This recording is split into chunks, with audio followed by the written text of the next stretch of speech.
Olá, boa tarde. Boa tarde. O Jornal da Cultura, primeira edição, começa agora. Você vai ver os seguintes destaques. R$1 bilhão. Esse é o valor pedido pelo Ministério Público para que a mineradora Samarco garanta a recuperação das áreas atingidas pela lama em Minas Gerais. O incêndio consome o equivalente a 10 mil campos de futebol da Chapada Diamantina, na Bahia. O tempo seco dificulta o combate às chamas. O Ministério Público aponta a suspeita de fraude em obra polêmica no Mato Grosso. Empreiteira abandona a construção do aquário do Pantanal depois de receber 3 vezes mais do que o valor licitado. O tempo quente também aumenta a incidência de mosquitos. Autoridades alertam para o risco de aumento dos casos de dengue no verão se os criadouros não forem eliminados agora. O azeite é um importante aliado da saúde na alimentação, mas fique de olho, viu? É preciso conferir o rótulo para não ser enganado. Forças de segurança na Europa seguem em busca de suspeitos dos ataques em Paris e o presidente francês pede mudança na Constituição para dar mais poderes aos investigadores. Você pode assistir ao Jornal da Cultura, primeira edição, também pelo YouTube, youtube.com.br/jornalismo TV Cultura. Aproveite também para curtir nossas páginas no Facebook e no Twitter. Fica aí com a gente. A gente começa falando de um assunto que preocupa muita gente, né? E é para preocupar mesmo, viu? Olha, a Prefeitura de São Paulo projeta que a cidade tenha 250 mil casos de dengue no ano que vem. E por isso já começou a campanha que combate ao mosquito que transmite a doença. Mas nas regiões mais afetadas, não é só ele que causa uma série de problemas. Cada estalo da raquete é um pernilongo a menos. Basta mexer o varal e o escorredor de louça para ver a quantidade deles. O bairro em que ela mora, na zona sul de São Paulo, fica próximo à represa Billings. Por isso, os pernilongos não dão trégua o ano todo. Ou você mata eles, ou você não dorme. Cansa o braço de ficar com o braço erguido lá, né? De minuto em minuto matando, é difícil. Como o inverno deste ano foi bem mais quente do que o normal, os pernilongos não deram descanso. Pensando nisso, já dá para imaginar como será no verão. Por isso, será preciso cuidado redobrado, pois além do barulho e da coceira da picada, os mosquitos também podem transmitir doenças como a dengue. Segundo especialistas, agora mais do que nunca, é hora de combater todos os possíveis focos do mosquito da dengue. Qualquer lugar que possa acumular água, por menor que seja, pode ser um criadouro do mosquito. Por isso, todas as dicas para mantê-los longe de casa são bem-vindas. Que toda a população realmente avalie a sua casa, o seu quintal, os ralos, para ver se não está tendo algum lugar que possa ficar água parada, onde o mosquito pode colocar os ovos e depois ser um reservatório e criar mais mosquitos. Então já viu aí, né, gente? Todo cuidado é pouco. Dê um jeito aí de tirar todos os criadouros na sua casa para que a gente não piore essa situação no ano que vem. Vamos mudar de assunto. Começaram hoje as inscrições para o sorteio de alvarás, daquele táxi preto, essa novidade que a Prefeitura está querendo implantar, uma alternativa ao Uber. A Prefeitura vai liberar 5 mil licenças, mas tem uma série de regras. Quem conta para a gente é o repórter Ricardo Ferraz. Boa tarde, Ricardo. Boa tarde, Aldo. Boa tarde, Gabriela. Olha, a primeira exigência, Aldo, é ter o Condutáxi, que é uma licença dada pela Prefeitura para que a pessoa possa conduzir um táxi. São 5 mil novos táxis pretos, sendo que 2.500 deles vão ser destinados àquelas pessoas que já têm o Condutáxi há pelo menos 3 anos nos últimos 5 anos. Durante todo esse período tem que ter pelo menos 3 anos. 250 desses táxis serão adaptados para passageiros com deficiência física.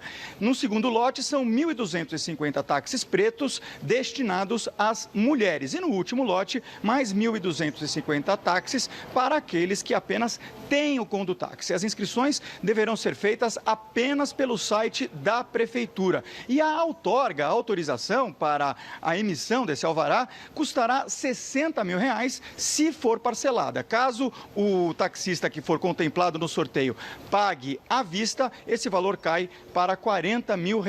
E o sorteio acontece, Aldo, no próximo dia 9 de dezembro. Eu estou ao lado de Daniel Teles, que é o diretor do Departamento de Transporte Público da Prefeitura de São Paulo. Boa tarde. Boa tarde. Gostaria de saber o que acontecerá com o Uber a partir dessa regulamentação. Olha, qualquer aplicativo, ele pode conectar um usuário a um prestador de serviço. Mas esse prestador de serviço tem que ser regulamentado pela prefeitura. O veículo precisa ser da categoria aluguel, ele precisa ter alvará e o condutor precisa ter condutáxi. Então, qualquer aplicativo que conectar um usuário a um prestador de serviço regulamentado na cidade de São Paulo não tem nenhum problema. O problema ocorre quando um aplicativo conectar um usuário a um transporte clandestino, que aí no caso a fiscalização vai fiscalizar, apreende o veículo, será multado o condutor do veículo e a empresa que estiver envolvida nessa ação, nessa operação de fiscalização for constatado, será aplicada as penalidades previstas na legislação. Ok, muito obrigado pela sua presença aqui no Jornal da Cultura, primeira edição. Voltamos com vocês aí no estúdio. Obrigado, Ricardo, pelas informações. A reclamação dos taxistas é que essa fiscalização não funciona. Vamos ver se com a nova regulamentação isso vai mudar, né? A gente vai acompanhar. O Tribunal Regional Eleitoral se juntou ao Poupa Tempo da Luz para ajudar quem precisa acertar a vida com a Justiça Eleitoral, já de olho nas eleições municipais do ano que vem. A repórter Laís Duarte tem as informações para a gente. Boa tarde, Laís. Boa tarde, Aldo. Boa tarde para todo mundo. Esse posto do TRE acaba de ser aberto aqui no Poupa Tempo da Luz e já fez quase 70 atendimentos. São os eleitores querendo botar em dia a situação com a Justiça Eleitoral. Vou conversar agora com Antônio Soares Veiga Neto, que é assistente administrativo aqui dessa unidade. Boa tarde. Que tipo de serviços são oferecidos pelo TRE aqui no Poupa Tempo? Boa tarde. Os serviços todos relacionados ao TRE, ao título de eleitor. Emissão de guias, certidões, pagamentos de multa para quem não votou na última eleição ou nas últimas eleições, transferências do título, emissão de primeira via para maiores de 18 anos, para os maiores entre 16 e 18 anos e informações gerais e consultas gerais sobre o título. O cadastro biométrico também é feito? Também é feito, vale lembrar que ele vai ser obrigatório até 2018, mas a gente não deve aguardar até lá e já pode vir fazer o recadastramento, que é uma alteração de dado cadastral. Ok, muito obrigada pela participação. Olha, quem tem menos de 18 anos, entre 16 e 17, quer tirar o título, pode fazer aqui também. Basta trazer o RG e também um comprovante de residência.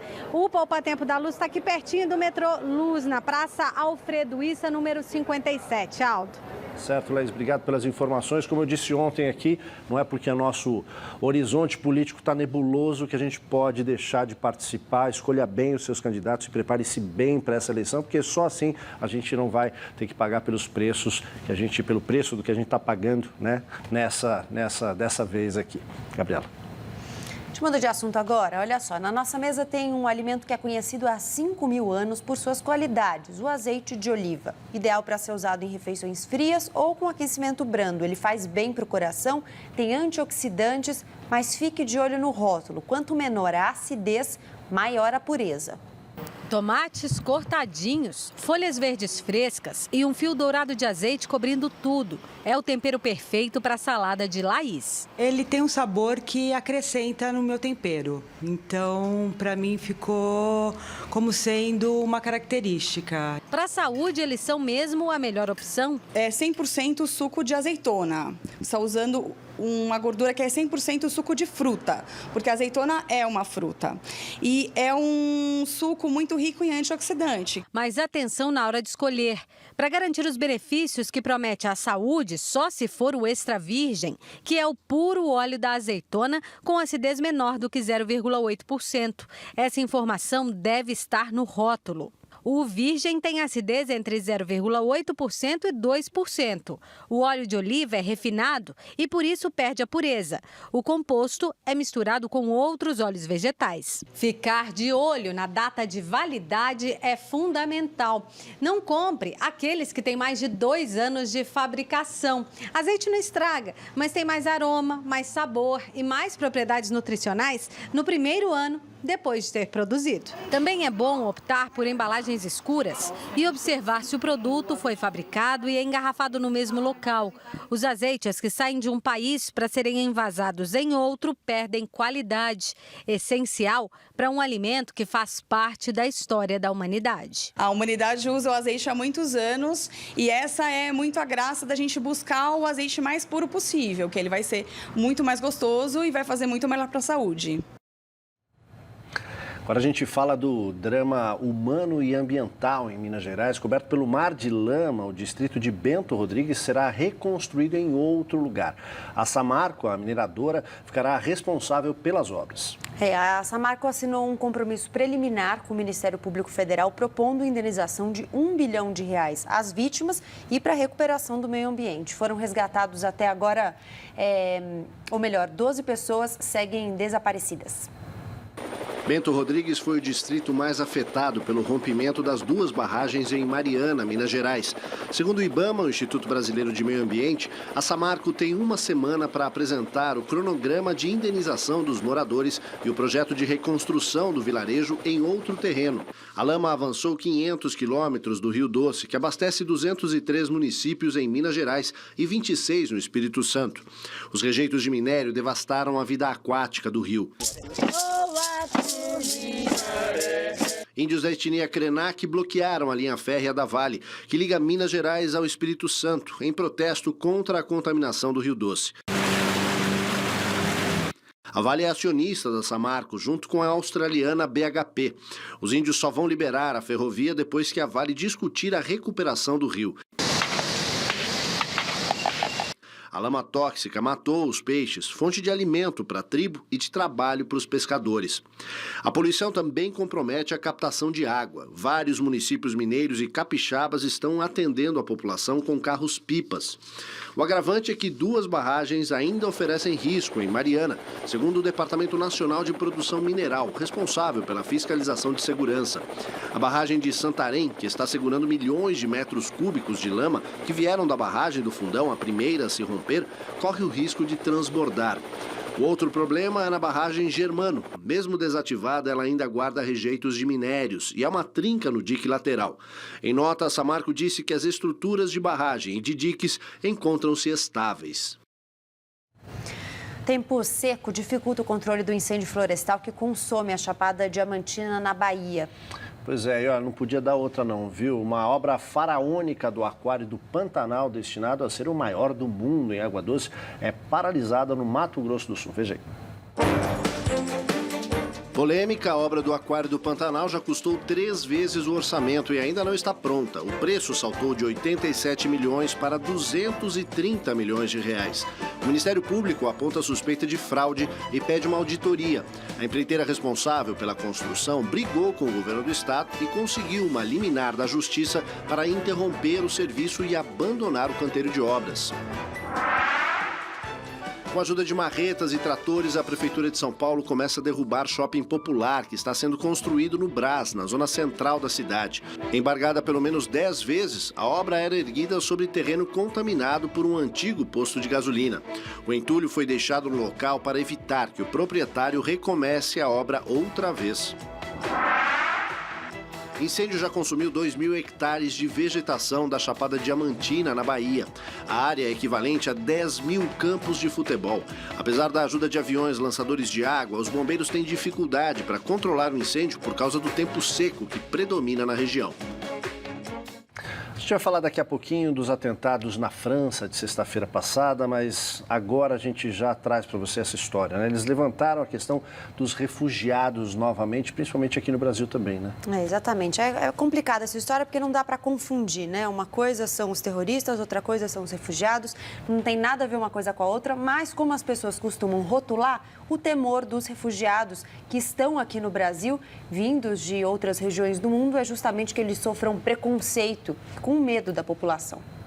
Há 4 anos, Adnan fugiu da guerra na Síria. Passou pelo Egito, mas decidiu vir ao Brasil. Era um sonho antigo conhecer o país, famoso por seu povo acolhedor.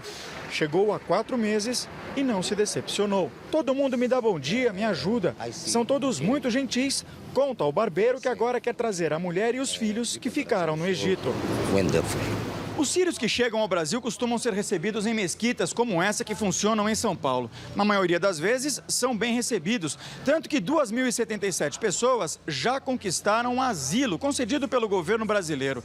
Só que a comunidade islâmica que vive há mais tempo aqui no Brasil diz que já percebeu alguma mudança no tratamento depois dos atentados em Paris. Samar costuma usar o jihad, o véu islâmico que cobre os cabelos da mulher para trabalhar. Quando eu venho para o trabalho, eu acabo saindo da minha minha casa com o hijab. E depois do atentado eu fiquei um pouco com receio. Os sírios lideram os pedidos de asilo ao governo brasileiro à frente dos angolanos e dos colombianos. O país é uma alternativa à Europa e aos Estados Unidos, onde a entrada de refugiados deve se tornar mais difícil depois dos atentados. Aqui no Brasil, o censo já aponta que existam mais de 11 mil muçulmanos, número que tende a crescer nos próximos anos. Está sendo difundido consideravelmente aqui no Brasil uma questão que dissocia esses dois elementos, né? O Islã do terrorismo. Só para lembrar, os refugiados não deixaram tudo para trás porque eles querem. Eles estão justamente fugindo dessas pessoas que estão provocando atentados. A gente vai para um intervalo rápido e a seguir o presidente da França pede apoio da União Europeia para combater o Estado Islâmico e mudança na Constituição para ampliar os poderes das forças de segurança no país. E mais 26 estados norte-americanos se recusam a receber refugiados de origem síria. A gente volta já. Meio-dia 18 minutos, a gente vai para as notícias internacionais e a polícia francesa realiza 128 novas operações para encontrar suspeitos de envolvimento nos atentados que deixaram 132 mortos e mais de 350 feridos em Paris. Agora há pouco, um homem suspeito de ter dirigido o carro que fugiu do local dos ataques foi preso na Bélgica depois que a polícia encontrou matéria-prima para explosivos em casas revistadas na capital belga, Bruxelas. E pela primeira vez, a Rússia, que inclusive já está bombardeando posições do Estado Islâmico na Síria como resposta, admite que uma bomba derrubou no Egito o avião da Metrojet com 224 pessoas a bordo há 3 semanas. O anúncio foi feito pelo presidente Vladimir Putin. O Estado Islâmico já havia assumido a autoria do que seria um atentado. As inteligências britânica e norte-americana também alertaram a União Europeia sobre indícios fortes de um ato terrorista na explosão da aeronave. Segundo autoridades de Moscou, uma bomba de 1 quilo foi colocada a bordo. Autoridades egípcias prenderam 2 funcionários do aeroporto de Sharm el-Sheikh por ligação com a derrubada do avião. O Ministério do Interior da Bélgica divulgou nova foto do principal suspeito dos ataques e um alerta para o alto risco de uma ameaça terrorista em aglomerações públicas no país. Por isso, o jogo de futebol entre Espanha e Bélgica, que deveria acontecer em Bruxelas, foi suspenso. Nos Estados Unidos, 26 estados governados por republicanos proíbem a entrada de refugiados de origem síria. A decisão contraria a posição do presidente democrata Barack Obama, que defendeu a acolhida de imigrantes em território norte-americano. Na França, forças de segurança localizaram um veículo que teria sido usado pelos terroristas nos ataques. Abandonado na Praça Albert Kahn, em Paris, sobre uma faixa de pedestres, o carro foi filmado por câmeras de segurança na rota entre Bélgica e Paris. Peritos procuram vestígios de explosivos ou material que possa identificar os ocupantes. A polícia francesa fez 128 operações de busca na madrugada desta terça-feira. E o presidente François Hollande quer mudanças na Constituição francesa para combater o terrorismo.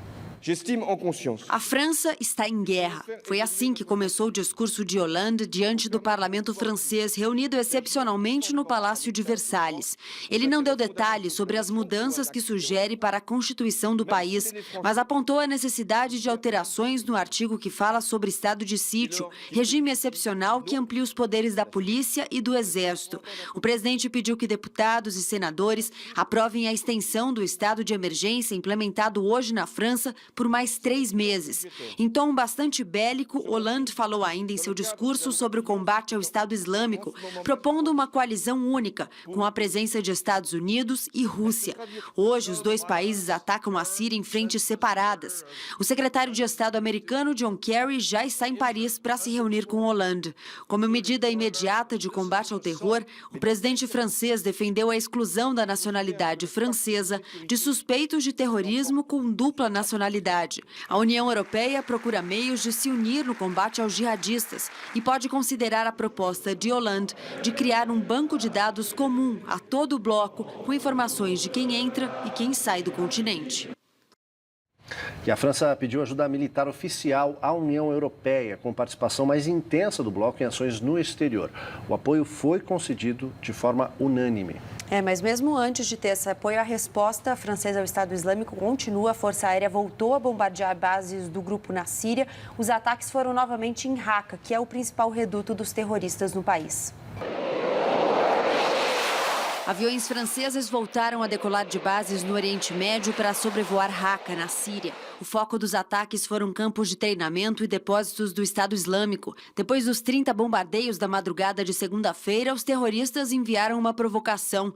Disseram que os ataques foram mal sucedidos, atingindo apenas locais vazios, sem deixar nenhum jihadista morto.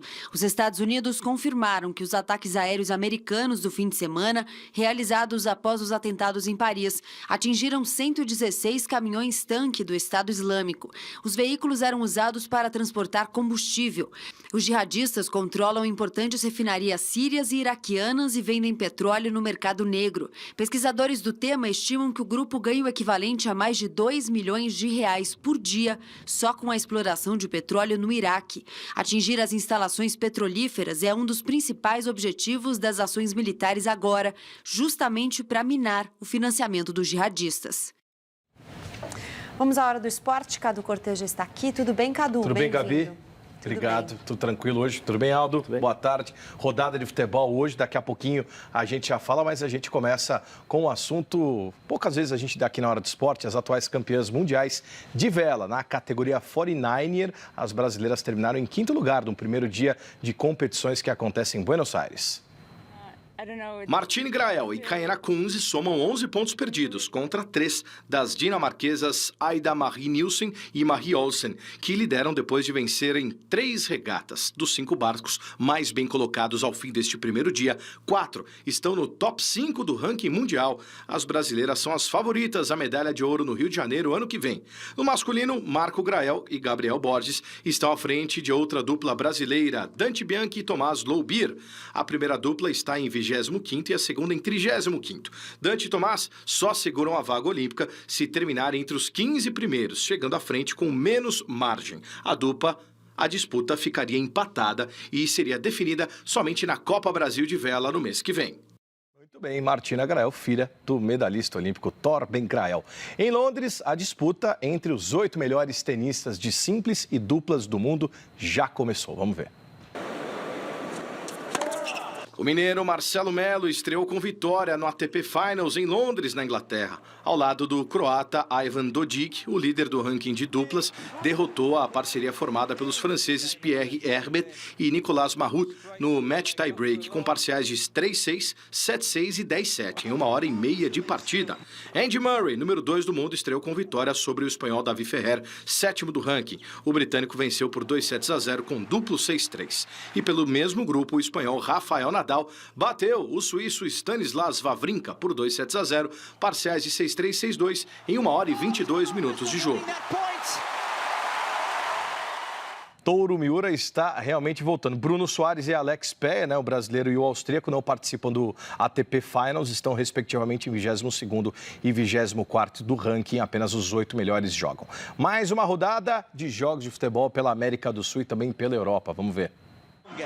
No velho continente, o jogo amistoso que seria realizado entre Bélgica e Espanha, em Bruxelas, foi cancelado por questões de segurança. A decisão foi tomada a partir de uma recomendação do governo, depois de uma divulgação de um vídeo do Estado Islâmico com ameaças de ataque aos países que bombardeiam o Oriente Médio, no caso da própria Bélgica. Na América do Sul, Brasil e Peru jogam na Arena Fonte Nova, na Bahia. E Dunga, mais uma vez, fechou o treino, deixando apenas 15 minutos abertos para a imprensa, gerando desconforto entre jornalistas, tema para o lateral direito Daniel Alves. O treino vai ser liberado 15 minutos e uns ficam chateados, outros não, outros entendem, outros não entendem, começa a criticar em base a isso.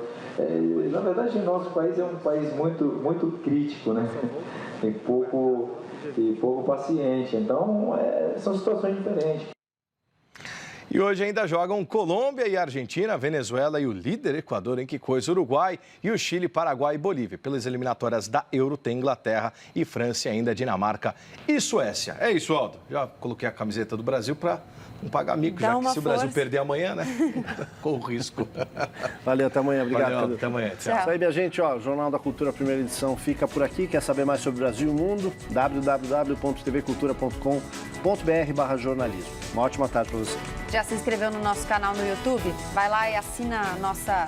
Subscreve lá, né? Que além de assistir no Jornal da Cultura, primeira edição ao vivo, você ainda tem acesso às reportagens, aos quadros e às séries que já foram exibidos. Você fica agora com o JC Debate, que hoje fala sobre o doping em competições esportivas de alto rendimento. Uma boa tarde para você. Até amanhã, ao meio-dia. Tchau.